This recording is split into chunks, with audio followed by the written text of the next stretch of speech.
Wakatun.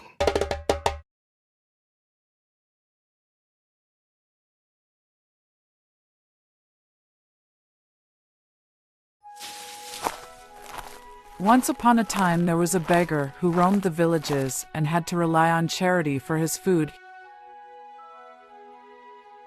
He had had a clever idea. First of all, before arriving in a new village, he would look for a pretty stone and put it in his backpack.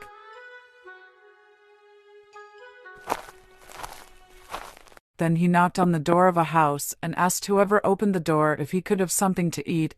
If the person answered him that they themselves were struggling to feed his family, the beggar would then take out the stone and say, "Wait, I have something that could help you." "It's a magic stone," he said.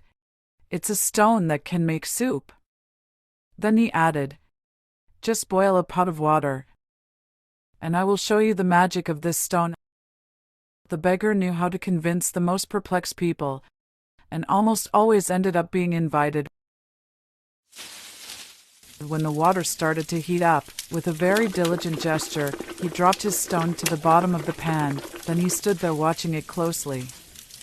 Then suddenly he was saying, "Look, the magic is working." Without giving the other guests time to take a closer look, he then asked eagerly, "Salt, do you have salt to enhance the taste?" Then, afterward, he always asked for more ingredients to, he claimed, make his stone soup a real feast. Spices, peppers, vegetables. And so in the end, there was enough in the pan to make a meal. During the meal, the stone was on the table, next to the beggar. He captivated the family by telling stories about her origin, and he touched her from time to time as if to check that she had not lost her magical power. At the end of the meal, the beggar warmly thanked his hosts for having made his stone soup a feast. Then he put the stone back in his backpack and left without delay. "Will you come back?" He was sometimes asked to this question. He did not answer. Then arrived far enough, he took the stone out of its bundle to put it back on the ground and travel lighter to the next village. As for the family who had taken her in, once the strangeness of the meeting had passed, she often ended up realizing the trick.